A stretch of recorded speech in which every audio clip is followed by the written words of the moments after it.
2020년 10월 28일 수요 중보 예배를 시작하도록 하겠습니다. 제가 즐겨 부르는 찬양 중에 주가 일하시네라는 찬양이 있습니다. 가사가 너무 좀 좋아서 오늘 좀 이 찬양으로 여러분과 함께 은혜를 나눴으면 좋겠네요. 함께 부르도록 하겠습니다. 날이 저물어 갈 때 빈들에서 걸을 때 그때가 하나님의 때 내 힘으로 안 될 때 빈손으로 걸을 때 내가 고백해 여호와 이래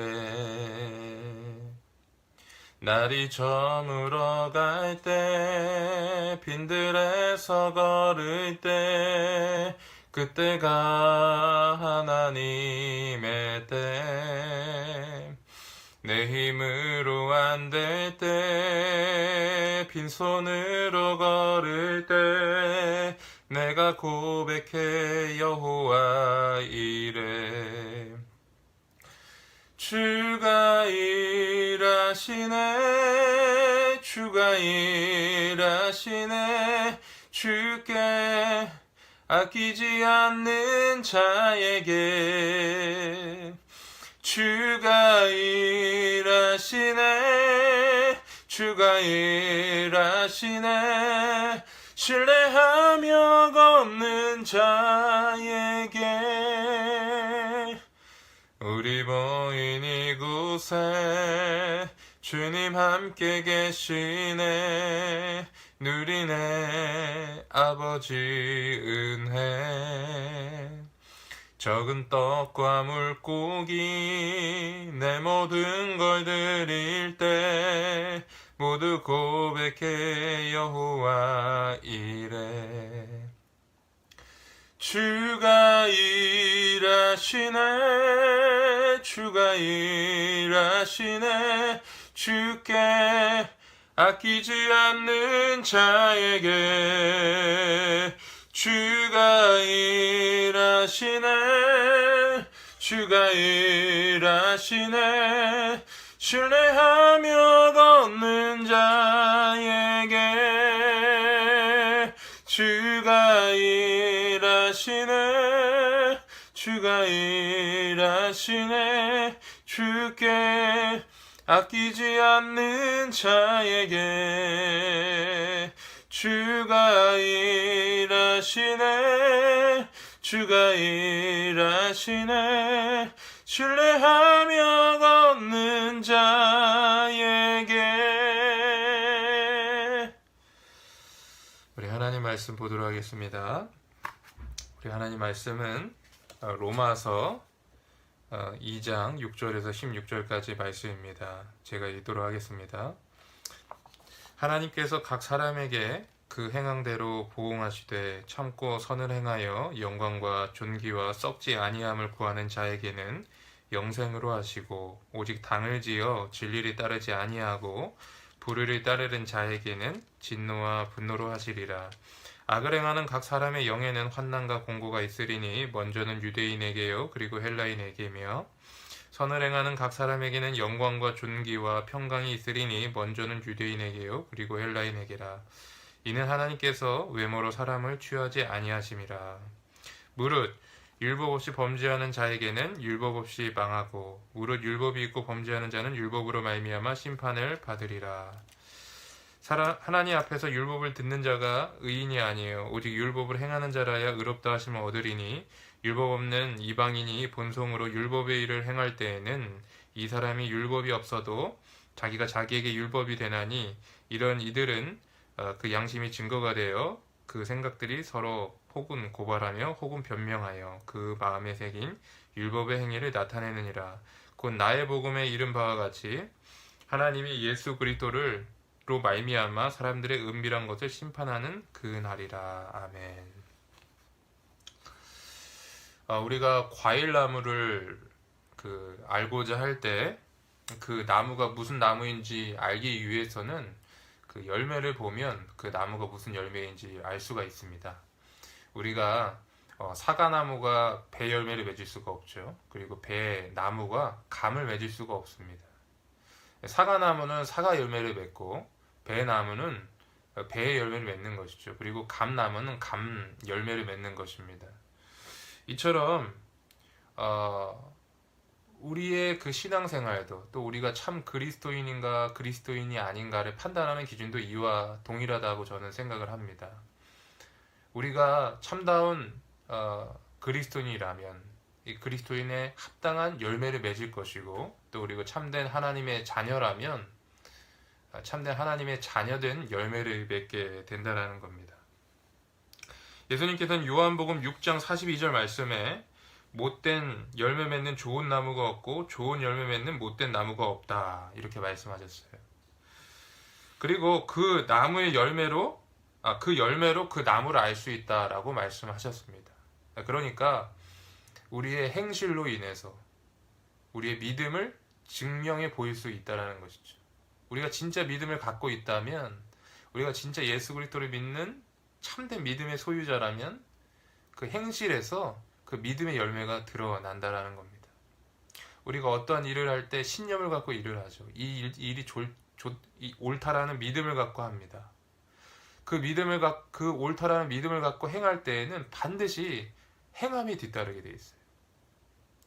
우리가 뭐 돈이 좋다, 예를 들어 돈이 좋다라고 했을 때 돈이 좋다라는 것을 알고 거기에 대한 믿음이 있기 때문에 돈을 버는 거죠.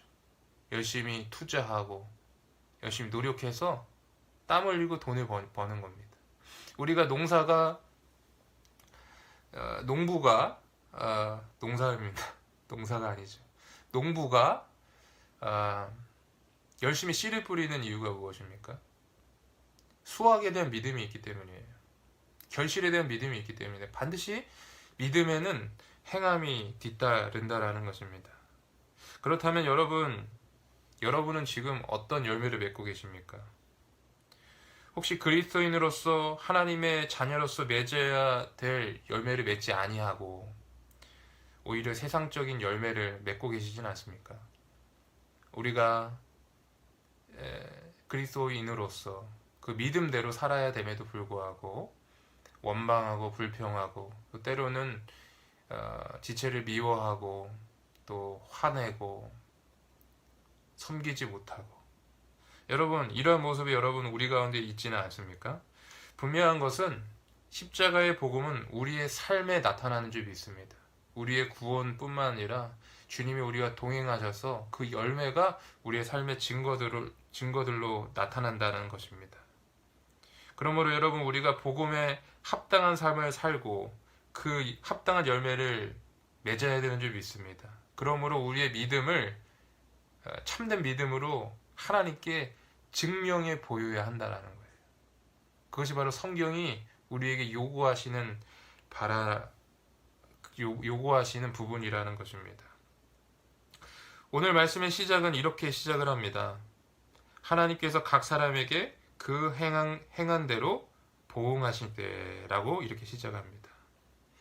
여러분, 이방인들처럼 정말 모든 사람들이 알 만큼 죄를 지을 수도 있고, 또 그리고 유대인처럼 이방인들만큼은 아니지만 그 마음속으로 내적인 죄를 지을 수도 있습니다. 그러나 분명한 사실은 하나님은 그 모두가 행한 대로 심판하시는 분이다라는 거예요. 그래서 그 말씀이 바로 오늘 방금 읽은 말씀 아닙니까? 하나님께서는 각 사람에게 행한 대로 보응하신다. 물론 하나님은 우리의 죄를 용서하시는 분이십니다. 하나님께서는 우리의 죄가 주홍 같을지라도 눈처럼 희게 하시고, 우리 죄가 진홍처럼 붉을지라도 양털처럼 희게 하시는 분이시다는 거예요. 우리가 잘못을 행하고 범죄를 저질렀을 때, 그때 우리가 하나님 앞에 회개함으로 돌아서면 하나님께서는 다 용서해 주시는 분입니다. 그러나 이것은 무조건적으로 이렇게 되는 것은 아니다라는 거예요. 이것은 하나님 앞에 자신의 고집을 꺾고 회개하고 주님께 돌아올 때, 그리고 예수님만을 삶의 유일한 의지의 대상으로 삼을 때에 이런 일이 일어난다는 것이죠. 많은 사람들이 옳은 말을 하고 또 자신이 옳은 소리를 듣고 또 은혜로운 설교를 들으면 자신이 옳은 사람이 되고 은혜로운 사람이 된다라고 착각하는 경우가 많이 있습니다. 그러나 우리는 그렇게 생각할지 모르지만 하나님은 우리를 그렇게 판단하지 않는다라는 거예요. 하나님은 우리가 한 일 그대로를 판단하신다라는 것입니다. 여러분, 우리 직업 중에 글 쓰는 사람이 있습니다. 글 쓰는 사람은 아주 글을 잘 쓰죠. 그리고 그 글로서 어떤 사회의 부조리라든가 그런 어떤 사회의 그런 좋지 않은 부분들을 일갈하기도 하고 또 분석하기도 하고 그래서 글을 쓰는 사람입니다. 그런데 이 글 쓰는 사람들이야말로 위선적이기 딱 쉬운 사람일 수가 있어요. 제가 뭐 작가들을 폄훼하고 그러는 건 아니지만 왜냐하면 글을 그렇게 쓴다고 해서 자기가 그렇게 옳은 사람이 아니다라는 겁니다. 여러분, 정치인들을 보세요. 정의를 외치고 공의를 외치지만 그 정의와 공의를 외친다고 해서 그 사람이 정의와 공의를 행하지 않는다면 그 사람이 정의로운 사람이 될 수가 없는 거예요. 우리가 그 말을 한다고 해서 그런 연설을 한다고 해서 정의롭고 은혜로운 사람이 될 수 없다는 거예요. 그 정의와 공의를 행할 때 정의로운 사람이 되고 공의로운 사람이 된다는 것입니다. 저는 설교도 마찬가지라는 생각이 좀 들어요. 설교를 할 때에도 내가 은혜로운 설교, 맞는 설교, 바른 설교를 한다고 해서 내가 은혜로운 사람, 맞는 사람, 바른 사람이 되는 게 아니다라는 거예요. 교회 다니는 여러분도 마찬가지입니다. 여러분들이 좋은 설교, 은혜로운 설교, 맞는 설교를 듣는다고 해서 여러분들이 좋은 사람, 은혜로운 사람, 하나님이 합한 사람이 자연적으로 되는 것이 아니에요. 그 말씀대로 말씀을 듣고 행할 때 내가 그런 사람이 되는 거라는 겁니다. 내가 행함으로 그 믿음을 확증하는 거라는 거예요. 여러분, 우리말 속담에 콩 심은 데 콩나고 파 심는 데 팥난다라는 말이 있습니다. 이 말은 뭐예요? 뿌린 대로 거둔다라는 겁니다. 그런데 이와 동일한 말씀이 오늘 본문 말씀에 있어요. 7절과 8절입니다. 제가 읽겠습니다. 참고 선을 행하며 영광과 존귀와 썩지 아니함을 구하는 자에게는 영생으로 하시고 오직 당을 지어 진리를 따르지 아니하고 불의를 따르는 자에게는 진노와 분노로 하시리라. 하나님의 말씀에 순종하고 선을 행하고 영원한 나라, 하나님 나라를 추구하면 하나님은 영생으로 보답하신다는 거예요. 그런데 당을 짓고 진리를 따르지 아니하고 불의를 따르면 어떻게 됩니까? 하나님의 진노를 받게 됩니다. 그런데 여러분, 여기에 우리의 문제점이 있어요. 우리의 문제점은 무엇입니까? 우리는 콩 심은데 팥이 날 수 있다라고 생각한다는 거예요. 팥 심은데 콩도 날 수 있다라고 생각한다는 것입니다. 다른 사람은 몰라도 나는 예라고 생각을 한다는 거예요. 나는 10년 넘게 교회 출석하고 주일성수 했기 때문에 괜찮다라는 겁니다. 그래서 이런 잘못쯤은 범해도 되고 예수님한테 회개하면 되지, 이렇게 생각한다는 겁니다. 나는 집사이고 장로이고 권사이기 때문에 세상 사람과 다르다는 겁니다. 같은 일을 행하면서도 세상 사람과 다르다라는 거예요. 그러나 여러분, 이것은 우리가 정말로 잘못 알고 있는 것인 줄 믿습니다. 하나님은 이와 반대로 하십니다. 하나님의 심판은 이런 사람에게도, 심지어 그리스도인이라 할지라도 그 허물과 실수에 대해서는 엄격하게 적용하시는 분이시다라는 거예요. 예외가 없다라는 것입니다. 하나님은 이와 정반대로 그 행하신 대로 보응하시라는 분입니다. 우리 9절과 10절 함께 읽어보도록 하겠습니다. 악을 행하는 각 사람의 영에는 환난과 공고가 있으리니 먼저는 유대인에게요 그리고 헬라인에게며 선을 행하는 각 사람에게는 영광과 존귀와 평강이 있으리니 먼저는 유대인에게요 그리고 헬라인에게라. 그리고 11절입니다. 이는 하나님께서 외모로 사람을 취하지 아니하심이라. 자, 말씀을 자세히 보시면 자, 말씀을 자세히 보시면 악을 행하는 자와 선을 행하는 자 이렇게 두 부류로 구분되는 것을 우리가 볼 수가 있습니다. 그리고 각각 받는 보응도 다른 것을 우리가 알 수가 있습니다. 선을 행하는 자는 영광과 존귀와 평강을 누리지만 악을 행하는 자에게는 환난과 공고가 있다고 말씀하세요. 그런데 중요한 것은 뭐냐 하면 먼저는 유대인에게요 그리고 헬라인에게로다 이렇게 말씀하고 계십니다. 그리고 11절에 보니까 하나님은 외모로 사람을 취하지 아니하신다 이렇게 돼 있어요. 그러니까 이 말씀 뭡니까? 유대인이나 헬라인이나 그리스도인이나 일반인이나 그 행함에 있어서 그 심판은 동일하게 차별 없이 적용된다라는 겁니다. 12절과 16절까지 말씀도 동일한 말씀이 반복됩니다. 제가 읽어보도록 하겠습니다. 무릇 율법이 없이 범죄하는 자는 율법 없이 망하고 율법이 있고 범죄하는 자는 율법으로 말미암아 심판을 받으리라. 하나님 앞에서 율법을 듣는 자가 의인이 아니요 오직 율법을 행하는 자라야 의롭다 하심을 얻으리니 율법은 이방인이 본성으로 율법의 일을 행할 때에는 이 사람이 율법이 없이도 자기가 자기에게 율법이 되나니 이런 이들은 그 양심의 증거가 되어 그 생각들이 서로 혹은 고발하며 혹은 변명하여 그 마음에 새긴 율법의 행위를 나타내느니라. 요약하자면 율법이 있지만 율법의 가르침대로 살지 않는 유대인보다 율법이 없지만 양심의 증거를 따라 율법을 행하는 유대인이 더 의롭다. 더 하나님의 마음에 합하다라는 겁니다.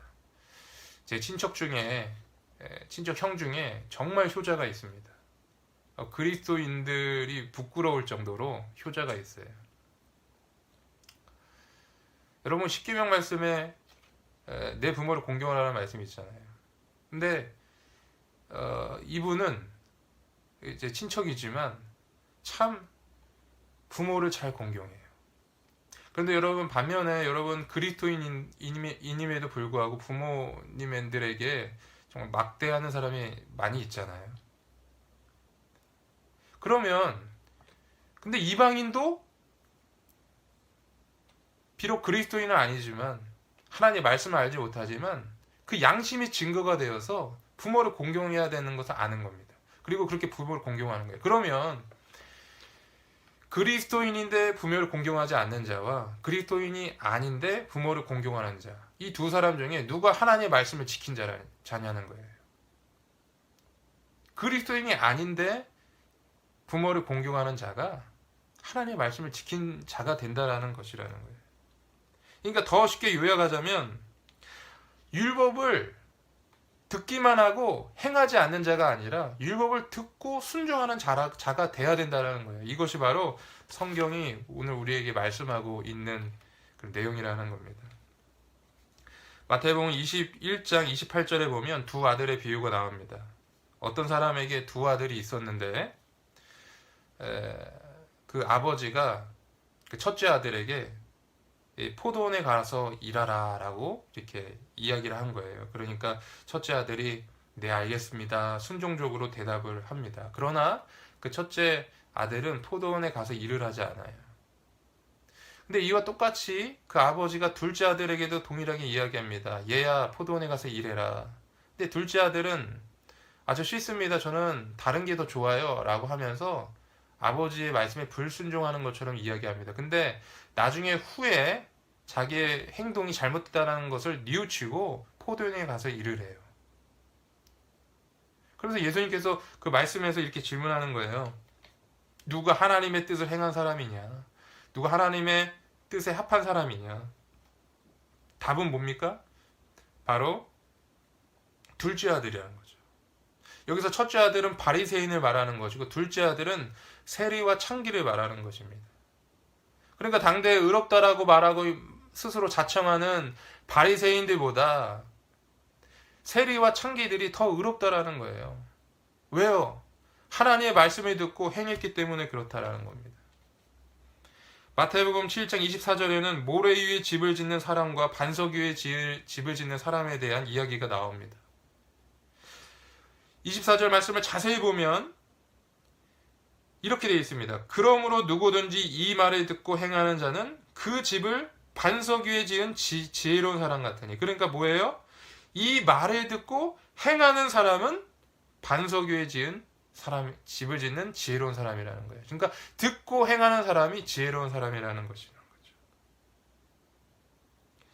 어떤 목사님에게 5살짜리 아들이 있었다고 합니다. 우리가 흔히 미운 5살이라고 그러잖아요. 그런데 이 아이가 그 어른들 말을 잘 안 듣는 겁니다. 어른들한테 버릇없이 행하고 정말 잘못 행하고 너무 습관이 잘못 들었어요. 그래서 이 목사님이 이 아들의 버릇을 좀 고쳐줘야겠다 이런 생각을 좀 하게 된 것 같습니다. 저도 요새 이제 승리가 교회에서 이렇게 어른들한테 인사 안 하고 이렇게 뭐 여기 그러시는 분 뭐 이런 느끼시는 분이 많이 계시겠지만 제가 좀 아빠로서 되게 좀 죄송스럽기도 하고 그런데 좀 비슷한 것 같아요. 그러니까 너무 이렇게 그 아들이 버릇이 없는 겁니다. 그래서 이 아들의 버릇을 좀 고쳐줘야겠다 이런 생각이 있어서 좀 매를 들어야겠다. 그래서 아들을 데려다가 매를 회초리를 들려고 해요. 근데 막상 회초리를 내리치려고 하니까 아들이 너무 작은 거예요. 너무 어리고. 그래서 그 목사님이 자기 종아리 이렇게 때린 겁니다. 너 잘못했으니까 아빠가 너 교육 잘못시킨 거야. 그래서 아빠가 맞아야 돼 하면서 자기 종아리 때린 겁니다. 그러니까 아들이 막 울면서 아빠를 막 말리는 거예요. 아빠 다음부터 안 그럴게요. 제발 이러지 마세요. 그래서 그날 목사님이 정말 내가 훈계 잘했다 이 흐뭇한 마음으로 이제 그 훈계를 하셨다 그래요. 근데 또 어느 날 이 5살짜리 아들이 또 잘못을 저지른 겁니다. 이번에는 엄마가 그 아들을 훈계를 하려고 이제 매를 들었어요. 근데 그때 그 아들이 갑자기 막 아빠를 막 부르는 거예요. 아빠 부르는 거예요. 그래서 왜 그러냐 딱 방에 들어가 보니까 아들이 막 울면서 아빠 내 대신 맞아줘 이렇게 얘기하는 거예요. 그래서 여러분 교육에는 일관성이 있어야 되잖아요. 그래서 목사님이 그날 저녁에 그 아내에게 회초리를 엄청 맞았다는 그런 얘기가 이렇게 있습니다. 그런데 여러분 우리가 예수 십자가 대할 때 이와 같은 경우가 많이 있다는 거예요. 너무나도 쉽게 잘못을 저지르고 그 잘못을 무마하려고 이 십자가의 복음을 사용한다라는 것입니다. 그러니까 값싼 복음으로 치부한다라는 것이죠. 물론 우리가 잘못을 저지르고 죄를 뉘우치고 회개하면 죄를 진정으로 뉘우치고 회개하면 주님께서 우리의 죄를 용서하시죠. 그러나 그 주님의 십자가를 너무 값싸게 취급해서는 안 된다라는 것이라는 것입니다. 우리 5살짜리처럼 필요할 때 아빠를 찾는, 매 맞을 것 같은 위기 순간에만 아빠를 찾는 그런 사람이 아니라 우리 삶 전체 가운데 주님을 의지하고 성령을 의지하고 주님께 순종하는 삶을 살아야 한다라는 것이라는 겁니다. 야고보 사도는 야고보서 2장 22절에 이렇게 말씀하고 있어요. 믿음이 그 행함과 함께 일하고 행함으로 믿음이 온전하게 되느니라. 사랑하는 성도 여러분, 우리가 하나님을 믿는다고 안심할 것이 아닙니다. 하나님을 믿되 말씀에 순종하고 말씀을 듣고 행하는 자가 되어야 된다는 것이라는 거죠. 선한 나무는 선한 열매를 맺습니다. 우리가 참 하나님의 자녀라면 참으로 선한 열매를, 선한 행실을 맺게 되어 있다는 것입니다. 우리가 진정으로 우리 예수님을 믿는다면 지체를 사랑할 수밖에 없다라는 거예요. 그리고 하나님의 나라에 관심을 갖고 영원한 나라의 소망을 둔다라는 것입니다. 7절과 8절 말씀을 잠깐 다시 한번 보도록 하겠습니다. 참고 선을 행하여 영광과 존귀와 썩지 않음을 구하는 자에게는 영생으로 하시고 오직 당을 지어 진리를 따르지 아니하고 불의를 따르는 자에게는 진노와 분노로 하시리라. 여기 보시면 7절 말씀에 보시면 참고 선을 행한다. 그리고 영광과 존귀와 썩지 아니함을 구한다. 이렇게 되어 있어요. 그런 자에게 영생으로 하나님께서 보응하신다라고 되어 있습니다. 참는다는 건 뭡니까? 우리가 인내하는 것이죠. 어려운 일이 와도 믿음으로 인내하는 것이고, 선을 행한다는 것이 무엇입니까? 하나님의 나라와 뜻 안에서 이웃을 사랑하고 지체를 사랑하고 하나님의 뜻을 우리 삶 가운데 표현해내는 것이라는 거죠. 영광과 존귀와 썩지 아니함을 구한다는 게 뭐예요? 세상에 물질과 여러 가지 부여를 찾고 구하는 것, 뭐 그런 것이 다 필요 없는 건 아니지만 거기에 매여 살아가는 것이 아니라 영원한 천국상 상급을 바라보고 하나님의 나라를 바라보고 살아가는 그런 모습을 말한다라는 것입니다. 이런 자들에게 영생으로 주님께서 응답하신다는 거예요. 여러분, 우리가 그냥 하나님 교회만 다닌다고 만족할 것이 아니라 말씀을 읽고 듣고 행하고 순종함으로 열매를 맺는 저와 여러분 되기를 간절히 주의 이름으로 축복합니다. 우리가 이 부분을 위해서 기도해야 돼요. 여러분의 매일의 삶에서 이런 거룩한 열매를 맺게 해주십시오 라고 기도해야 돼요. 이것이 주님이 기뻐하시는 기도인 줄 믿습니다. 바라기는 그와 같은 저와 여러분 되기를 주인으로 축복합니다. 기도하겠습니다. 하나님 감사합니다. 오늘 말씀을 통해서 우리가 말씀을 행하는 자가 되어야 됨을 말씀하심을 감사합니다. 우리의 삶의 현장에서 이러한 모든 일이 일어날 수 있도록 주여 역사하여 주시고 인도하여 주시옵소서. 오늘 하루를 살아가는 감에 있어서 우리 중보기도 팀원 여러분 한 분 한 분 가운데 주님 성령님으로 인도하여 주시고 예수의 보혈로 덮어주시고 하나님의 능력으로 역사하여 주시옵소서. 감사드리며 우리 주 예수 그리스도 이름으로 기도했습니다. 아멘.